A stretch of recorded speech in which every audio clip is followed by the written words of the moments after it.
This is Ken Anderson, and I'm honored again this year to update you all on multiple myeloma over the past year, but in particular, some of the advances that came at the American Society of Hematology. And these are my disclosures. I always start with this slide, as you know, because we've made such progress together in multiple myeloma. As shown on the bottom of this slide, we really had three major time periods of progress. High-dose therapy and transplantation came into being in 1980, first with stem cells from the bone marrow, then from the blood.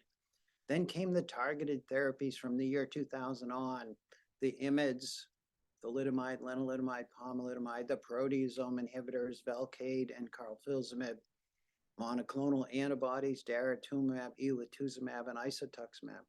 And yet then since 2020, we've had an immune revolution with CAR T cells, immunotoxins, and bispecific T cell engagers. Altogether, there are 15 new agents and 31 FDA-approved treatments that have come as a consequence of all this progress that we've made together.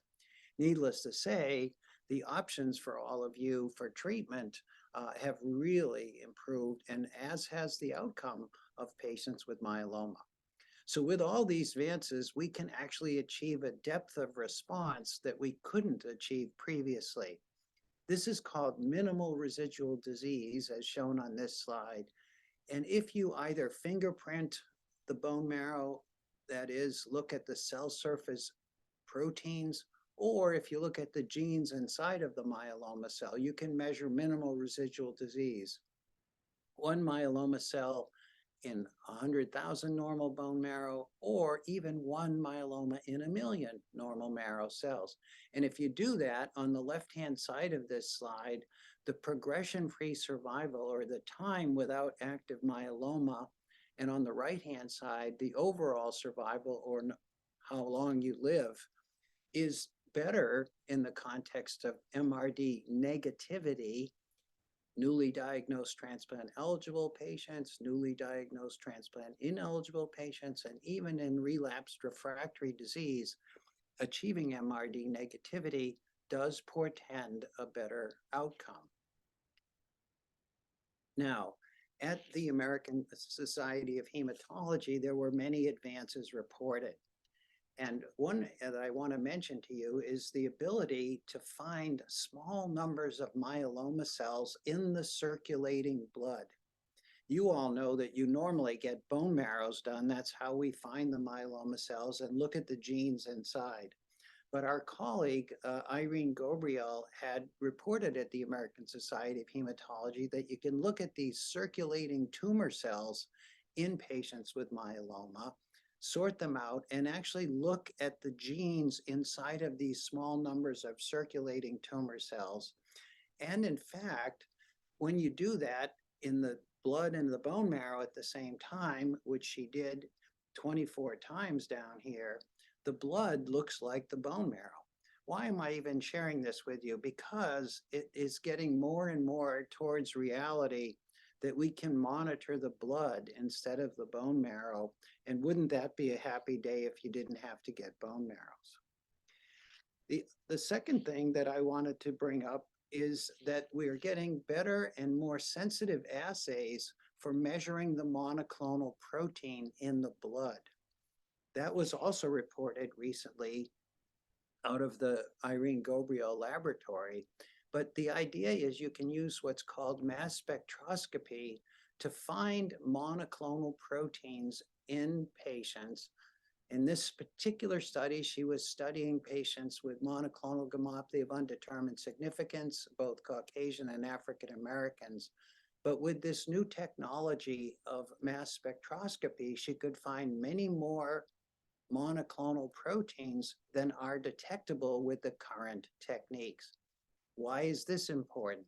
Because we maybe can find the disease earlier and ultimately intervene earlier and prevent complications. And then finally, new on the analysis and diagnosis side is not only that we can find the monoclonal proteins more commonly with a more sensitive technique, the mass spectroscopies that I mentioned on the last slide, but what about looking at the other normal cells that you have? We have monoclonal protein in myeloma, but we have problems with the immune system, as you know. And so this slide just shows you that you can, in addition to looking at myeloma cells at the single cell level, you can look here on the left-hand side at the immune cells, your T cells and monocytes, natural killer cells. And we can look at those and their gene and function and figure out what's wrong with the immune system in multiple myeloma. Having said all that, there's some advances in how we can analyze the disease. Now, with all these advances, we are thinking about intervening earlier. I wanted to just remind all of you that there's an entity called monoclonal gammopathy of undetermined significance, and then there's also smoldering multiple myeloma. So this bottom curve is monoclonal gammopathy of undetermined significance, where you have low amounts of protein, not many malignant plasma cells at all in the bone marrow, and only 1% of people per year ever get sick. Here, the upper curve is smoldering multiple myeloma. Those are patients who have more plasma cells, they have more monoclonal protein, and a fraction of them each year, 10% per year for the first 5 years, actually develop myeloma. So several years ago, actually now 2016, to be honest, this was recognized that patients with smoldering myeloma, some of them are soon going to develop active disease. And when that was recognized, it was decided as an international myeloma community that we should intervene early when people have 60% plasma cells, an abnormal free light chain ratio, or focal lesions in their bones on PET-CT or MRI, even if they don't have calcium, kidney, anemia, or bone abnormalities.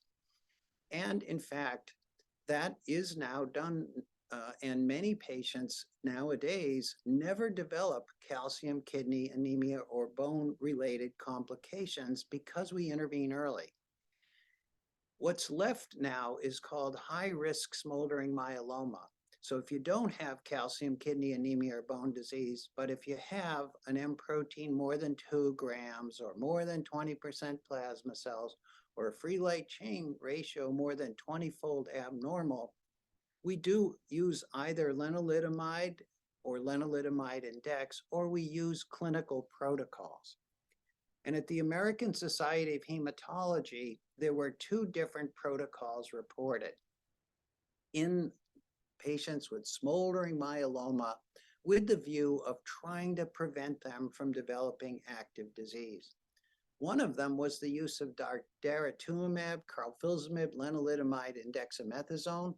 This was presented by Dr. Shaji Kumar from the Mayo Clinic.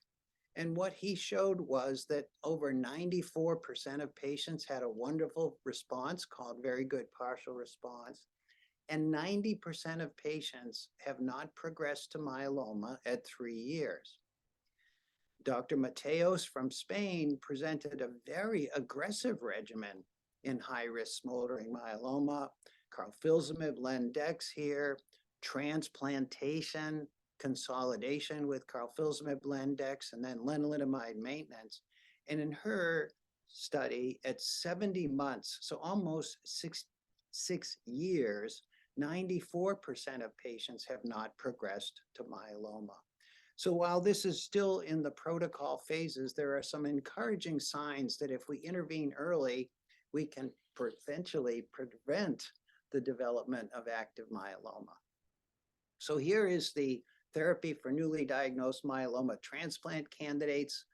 Many of you have had a transplant already, so this is old news to you, but we commonly use lenalidomide, bortezomib, dexamethasone, affectionately known as RVD. And nowadays, you know, we add daratumumab to the RVD. And I'll show you some of the updates from these experiences. Firstly, I do want to say that in the transplant patients, this concept of figuring out who actually has a better prognosis or not is also being refined and improved. And at the American Society of Hematology, this study from Greece was presented, where they not only looked at the genetics as we usually do and say, do you have standard risk or high risk myeloma, but they looked at how many circulating tumor cells there were in the blood. And if you look at the left in terms of the progression-free survival or time without active myeloma, you can see here that in fact, those patients who had the high-risk genetics and more circulating tumor cells did the worst in the red, whereas those who had standard risk and low amount of circulating tumor cells did much, much better. Now, many of you know that here at Dana-Farber, Paul Richardson led a clinical trial of RVD, lenalidomide bortezomib dex, with or without a stem cell transplant, followed by lenalidomide maintenance. And this was published in the New England Journal of Medicine last summer. And it showed, in fact, that those patients who got RVD versus RVD and a stem cell transplant, there was, in fact, a marked improvement in terms of the time without active myeloma in favor of getting that early transplant, 82 months versus 53 months in the standard risk patients. You may remember that in this trial, lenalidomide maintenance was given continuously in whether patients got RVD or RVD in a transplant. And that's important because in a very analogous trial shown here on the right, the IFM trial, they did the same experiment. They did RVD with or without a stem cell transplant, but they only used maintenance for 1 year. And if you look at the outcomes here, ours was much better. That is, the continuous maintenance really made a difference. With the RVD and stem cell transplant, for example, 82 months without active myeloma versus 52 months if you stopped the maintenance treatment. Now that's actually exciting, but we've gone on to add daratumumab to the RVD. Many of you know this, having been treated with it already. But there was a big clinical trial, again, centered at Dana-Farber, where daratumumab was added to RVD, and then there was a stem cell transplant, more dara RVD, and then daratumumab as Revlimid maintenance. And this was compared to another cohort or group of patients who got RVD transplant, RVD, and then Revlimid maintenance. And shown on the left-hand side lower corner here is the frequency of patients who got MRD negativity. That's, again, fewer than one myeloma in 100,000 or 1 million normal cells. And you can see it got up to 2/3. It actually now is getting as high as 80% of patients. That was true in the daratumumab RVD arm, but not in the RVD arm. And that correlated on the right here with a very good outcome. This black line at the top here is if you got daratumumab RVD and were MRD negative for more than 12 months or 1 year, these patients are doing extraordinarily well. So now, as more of a standard of practice, daratumumab is being added to the RVD primarily to increase the depth of response or MRD negativity. At the American Society of Hematology, another CD38 antibody besides daratumumab called isatuximab was added, this time not to bortezomib lendex, but to carfilzomib lendex. And I wanted to include this because it was from the American Society of Hematology, but it also was in high-risk multiple myeloma patients who have these genetic abnormalities, among them deletion 17p. And I think you all know that high-risk myeloma is characterized by early relapses 1 year, 18 months later, after whatever treatment you have gotten, whether it includes transplant or not.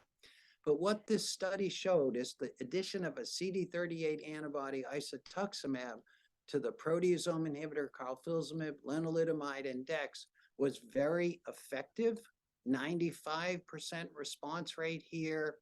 And this included responses even in patients who were high risk as illustrated, and there were high rates of MRD negativity. So high-risk myeloma is not as bad as we previously have unfortunately had to deal with together.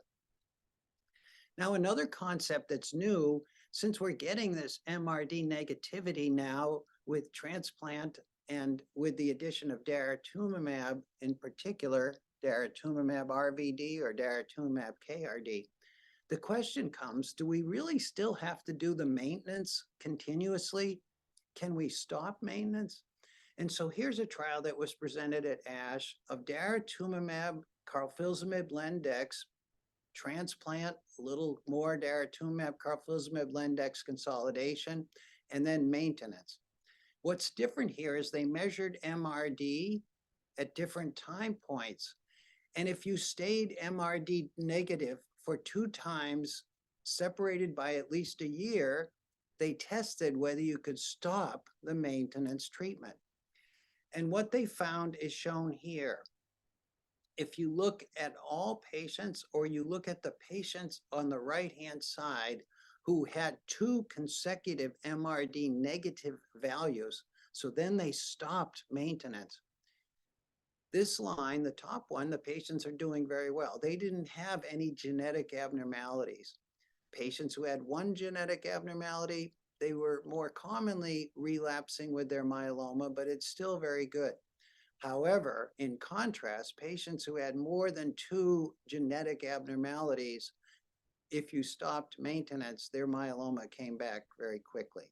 So we're learning together the value of maintenance, the value of durability, or the interval that's required to get the most favorable outcome. And it appears that in those patients who are standard risk or have few abnormalities genetically, we might in the future be able to discontinue maintenance in patients who have persistent MRD negativity.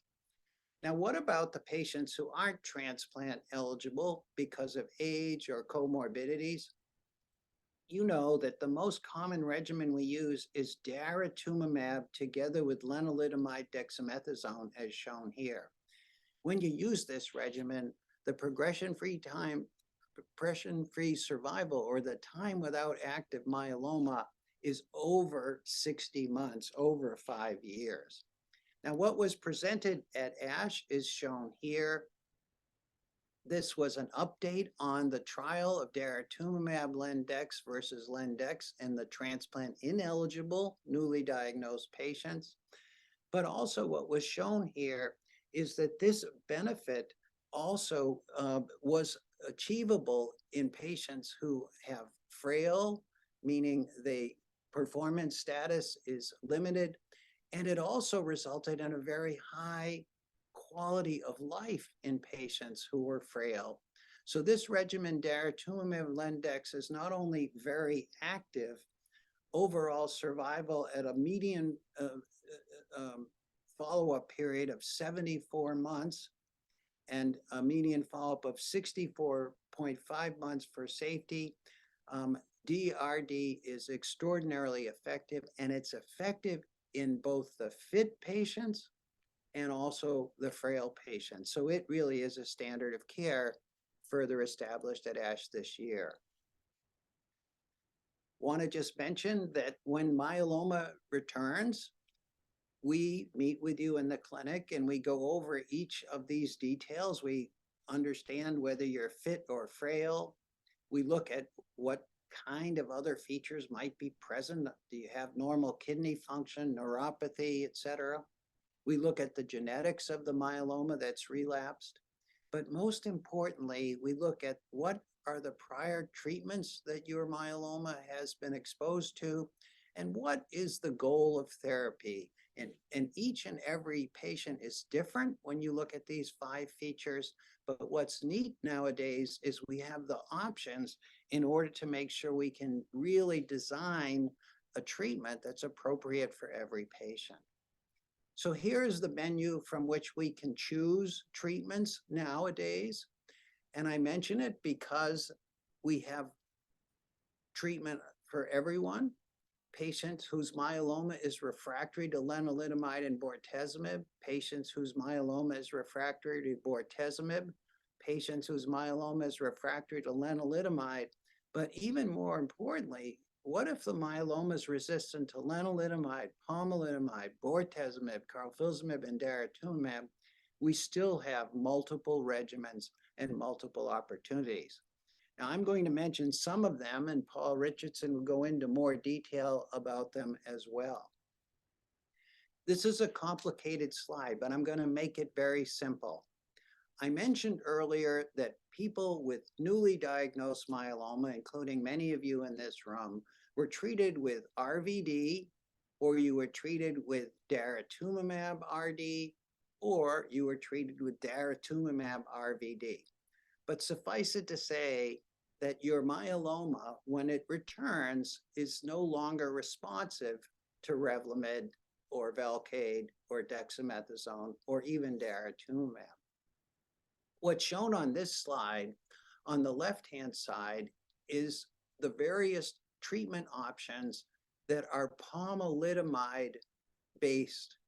You know, that's the stronger lenalidomide. And what you can see on the left-hand side here is when pomalidomide has been combined with multiple agents. So here, for example, the elotuzumab monoclonal antibody, or pomalidomide has been combined with the CD38, with the CD38 antibody isatuximab, or the CD38 antibody daratumumab. In each of these cases, there was marked efficacy when compared, for example, elo-pomdex versus pomdex, isatuximab pomdex versus pomdex, or daratumumab pomdex versus pomdex. The 3-drug combination was much more effective in keeping myeloma away or prolonging progression-free survival. They're all FDA approved as a consequence. On the right-hand side are those carfilzomib-based studies or options for relapsed treatment. Same principle, it's carfilzomib dex here, to which has been added daratumumab or isatuximab CD38 antibodies.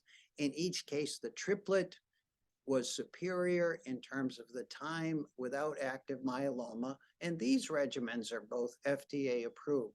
So suffice it to say, relapse of myeloma is no longer as worrisome as it was previously.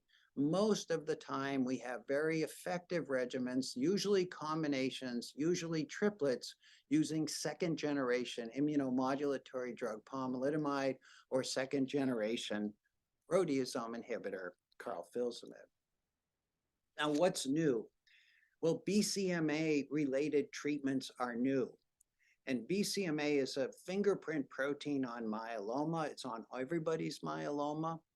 And what's shown on this slide is an antibody targeting BCMA that's been linked to a toxin.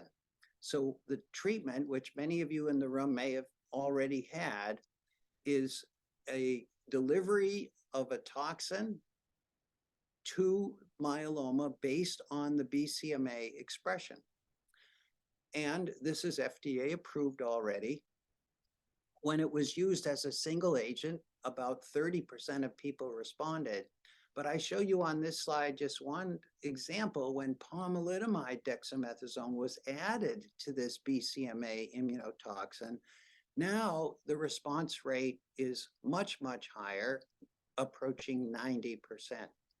The issue with this particular agent, as you know, is keratopathy, meaning that patients who go on this treatment can often have visual changes, corneal changes, which can limit the amount of treatment they receive.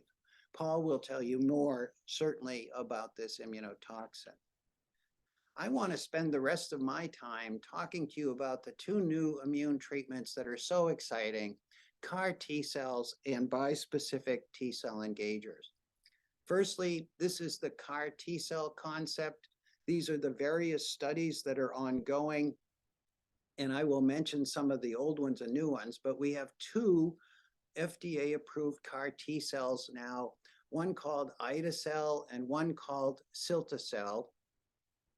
And they're both approved in patients whose myeloma has been treated with 4 prior lines of treatment, but unfortunately is still growing. So let me show you. One of these is called the CARTITUDE-1 trial. Many of you know that the cilta-cel or Carvykti is now the approved name. But the concept is you have a CAR construct over here. And what happens is patients get their T cells harvested by pheresis, as you know, and then they get infected with this construct, which makes them bind to a target, in this example, BCMA, and it also activates them. It turns on a switch, so they're very immunologically activated against anything that expresses BCMA. Now, that's illustrated here. You collect the T cells, the product gets infected and produced. We have to do something to help you over the time while the product's being manufactured, keep the myeloma under control. We call that bridging therapy. And then you get the reinfusion of your cells. There's a therapy that's given called lymphodepletion, Cytoxan and fludarabine for a few days, which is simply done to make room for the CAR T cells. So when they get given back to you, your own immune army can really be the majority of cells. So it's remarkable. This CARTITUDE-1 cilta-cel achieves response rates of 97%. In the areas where MRD is measured, most people have MRD negativity, 92% here. And if you remain MRD negative at 6 or 12 months, which is a very high incidence, you have persistent disease-free survival. It's very, very encouraging. And remember, these are patients who had 4 or more prior therapies and literally no other options. So what's happening now, since these CAR T cells are so active in the advanced patients, they're being tested early. So in patients who have high-risk disease, meaning that their myeloma comes back within 1 year of transplant, or earlier relapses just in patients who have had 1 to 3 prior therapies. And you can see the response rates here, 95%, 100%. So the hope is that it will work, that is, CAR T cells will work even better earlier than they have worked, which is remarkable in the very advanced patients. And then the other one is called the ide-cel CAR T cell product, also targeting BCMA. But I just wanted to mention that that one is approved in patients whose myeloma has had 4 prior treatments, but it's also being tested in earlier stages. For example, even in early newly diagnosed myeloma in high-risk disease. So these agents, like all our other new drugs, started and were tested first in man in very advanced patients where they were remarkably effective, but now they're moving earlier. And the most important concept, I think, is there are many studies now where you get induction treatment and transplant would then be the standard of care. Well, transplant is being compared with CAR T cells, and we will see which is the better modality. At the American Society of Hematology, persistent MRD negativity after a CAR T cell predicted for the best outcome. This is Dr. Paiva from Spain, but in the blue is if you had a sustained MRD negativity at 12 months, you did much, much better than those patients who didn't achieve MRD negativity. I will tell you, most patients, as I showed you, do achieve MRD negativity with CAR T cell products. Now, BCMA is not the only fingerprint protein on myeloma. Dr. Eric Smith, who's now, I'm very proud to say, part of our myeloma team at Dana-Farber. He formerly was at Memorial Sloan Kettering and Mount Sinai in New York City, but we recruited him here, and it was a wonderful addition to our team. He found another target on myeloma called GPRC5D. And in fact, CAR T cells are now being used that target GPRC5D. They get very high response rates, but the point I wanted to make down here is in the lower right corner. There are people who have had BCMA-directed treatment, whether it's an immunotoxin or a CAR T cell, or as I'll tell you about in a minute, a bispecific T cell engager, whose myeloma has had the nerve to return. And they've been treated with this CAR T cell targeting a different target, GPRC5D, and they've done extraordinarily well. So a very, very exciting development. The only issue with this particular target, GPRC5D, it's also on hair cells and on fingernail or toenail cells. And so we do see some changes related to that expression. Now, what's new at Dana-Farber? Adam Sperling, together with Nikhil Munshi and the whole team of immune treaters here in our myeloma center, have tried this new concept.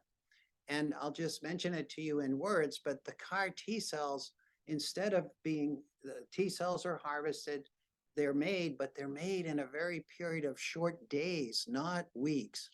And the concept is, instead of growing them outside of the patient to high numbers, like 450 million, in very small numbers, they produce them quickly and they give back small numbers, 2 million cells, 5 million cells, as shown here on the left. And these cells, as shown on the right, they expand after they've been retransfused back to the patient. And in fact, they do, these patients are doing amazingly well. So this makes the idea of a CAR T cell, I think, a lot more practical. If you could make it quickly and allow the expansion to happen in the patient, we wouldn't have this large or long period in between harvesting the T cells and when they're ready to be given back to the patient. At the American Society of Hematology, another process was presented. I'll just mention it in words at the top of this slide, where the CAR T cells are made in 5 days. And when patients underwent treatment with these CAR T cells that were made in 5 days, they did very well. That's shown on this particular slide in terms of the response rate was everybody. The very, very good partial response rate was everybody here. And in fact, MRD negativity was very common.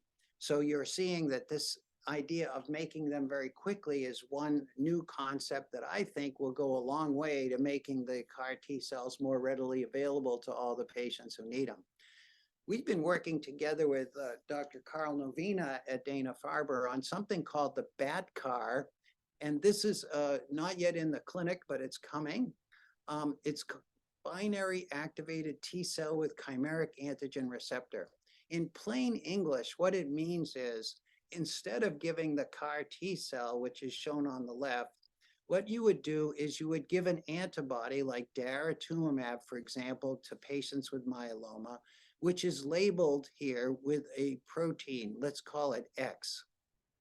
Then you would give a CAR T cell that would only become active when it binds to protein X. The concept here is, and it's on the right-hand side with daratumumab, here is the killing with a BAT-CAR and daratumumab. It's very equivalent to what we see with ide-cel or the currently FDA-approved product. Why is this kind of neat? Because you could use antibody, daratumumab, isatuximab, elotuzumab in myeloma. You could use in breast cancer HER2 new antibody. It could be universally applicable. And again, the idea is you could really exploit any commercially available antibody. And finally, to finish now, the bispecific T-cell engagers. These are, in plain English, off-the-shelf medicines given as subcutaneous injections, which bind to myeloma by virtue of either BCMA or other target, and they bind to CD3 on your God-given immune cells, T cells, and they bring the immune system to the myeloma. Very impressive activity in patients who have had 4 or more prior treatments. Unfortunately, there's a high risk of infection, but the reason we think that's true is that we continuously give these bispecific T-cell engagers now, even when patients are MRD negative. So I think we need to learn how to use them a little bit better, and we'll minimize this infectious risk. There's one that's FDA approved called teclistamab, just was approved very recently. So here it is. On the right is the cartoon. This is the teclistamab. It binds to the myeloma cell, the evil myeloma cell here. It binds to the T cell and it brings the immune cell to the myeloma cell. In far advanced myeloma, 2/3 of patients respond, as shown here, 63%, and the durability is approximately 11 months in the early study. That's shown here. And what's also shown here is that teclistamab can be combined with other agents. And so at the American Society of Hematology, teclistamab was combined with daratumumab. Now, instead of 60% response, it was a 94% response, and it included patients whose myeloma was refractory to daratumumab before. So these are very, very exciting new agents, the bispecific T-cell engagers. They're also called BiTEs. And then this is another one, just to make sure that you're aware. We have one FDA approved called teclistamab, but this is another one called elranatamab. It also targets BCMA, but it looks very much like the approved one, teclistamab.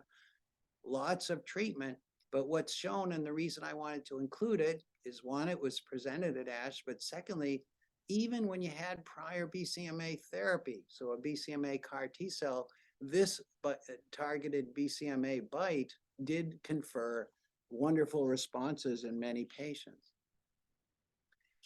And just as I mentioned for CAR T cells, so it's true here for the BiTEs. There are other targets, GPRC5D, the one that Eric Smith discovered.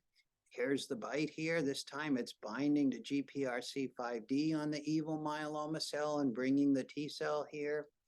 The reason I tell you it is that this BiTE called talquetamab had a 64 to 70% response rate with different schedules of its administration. That's shown here. And this included patients whose myeloma was refractory to all known treatments, 4 or more prior treatments. And as I mentioned earlier, there are skin and hair and nail related events when this is administered, because GPRC5D is on those cells as well. And finally, what about patients who had BCMA treatment before and now are getting the GPRC5D treatment? Well, look down here at the bottom where I'm outlining it. 63% of patients overall respond. 73% of patients respond who had prior CAR T cell treatment. So this really can work even in myeloma that relapses after CAR T. And what about if you've had a prior BiTE? Does this new BiTE also work? And it does in almost half of the patients. So the point is, BCMA treatments are very exciting. Myeloma can come back in spite of them, but we have already new targeted therapies against GPRC5D, both CAR T cells and on this slide, BiTEs that can be very effective. And finally, just as I said with the BCMA teclistamab, so it's true here with talquetamab, the GPRC5D BiTE. It's used in combination. So daratumumab is being added, and when you add it, the response rate goes up, 60 to 70% response. if you add the daratumumab, 77 to 85% response, including in patients whose myeloma is daratumumab refractory. And last new agent, this is another GPRC5D BiTE that was presented at the American Society of Hematology. I mentioned it to you, it's earlier on, but again, it's getting very high response rates in far advanced myeloma. So the world is exploding with CAR T cells and BiTEs against BCMA and now this new target as well. And finally, what's coming is not only bispecific, but tri-specific. So what that means in plain English on the left is you have a medicine off the shelf, in this example, that binds to CD38 on myeloma cells and binds to the immune cell CD3, but also has another binding or a co-stimulatory binding, in this case, CD28. The point is that you can make it more specific and more active if you add additional targets to which they bind, either on the immune cell side or on the myeloma cell side. And it's not limited to just T cells, immune T cells on the left. NK cells, which stands for natural killer cells, are also being used in this same concept. So you have a natural killer cell, which is an immune cell, which can bind to a myeloma cell here. And there's a target on the myeloma cell and two sites of binding to the natural killer cell. Again, very impressive activity preclinically against myeloma, and these are coming to the clinic very quickly too. So what I tried to tell you, especially at the end, is we have BCMA now as a target for toxins, for CAR T cells and BiTEs, and honestly, it's a new day. High rates of MRD negativity, even in far advanced disease. I mentioned that all of them are exciting in patients who have had 4 prior treatments, but now they're being used earlier, and we're hoping they're going to have even higher and more durable responses. I mentioned that the current CAR T cells do have logistical challenges. There's a period of 3 or 4 weeks, or maybe even longer, we have to wait for them to be produced. But there's new constructs that seem to allow much more quick production and may therefore allow for a more broad and widespread application. What I think is going to be true in the bottom here is in the future, people are going to get that quadruplet I mentioned, a CD38 antibody, daratumumab or isatuximab, lenalidomide, bortezomib, dex, dara-RVD, for example. You'll get high rates of MRD negativity, and then we're going to use CARs and or BiTEs. And why is that? They're being compared with this transplant right now, but the idea is maybe these immune therapies will not only further deplete myeloma, but they might allow someday for an immunologic memory so that patients will have long-term disease-free survival. And if that is the case, if you can not only get MRD negativity, but restore anti-myeloma immunity, you'll be free of disease and be able to stop treatment. And it reminds me that in the last slide here is, in 1986, I actually was privileged to care for the first patient at Dana-Farber who underwent high-dose melphalan and autologous stem cell transplant. Her name was Francesca Thompson, and she wrote a book chronicling her experience getting the transplant called Going for the Cure here on the right. I used to give talks with her because she was an orthopedic surgeon and she could talk about myeloma bone disease, and I would talk at the time about this new process called stem cell transplant. In any event, someone asked her one day, a patient I believe, "You wrote the book called Going for the Cure. How are you going to know that you're actually cured?" And she made the very prescient statement shown here on the left, which is, cure is growing old and dying from something else. Honestly, that is very common, routine now in multiple myeloma. And I hope I've shown you that over the last year, the incredible progress continues, and that more and more we together are achieving the goal where we have no myeloma And in fact, with this immune revolution, I think the goal of cure is closer than ever before. Thanks ever so much.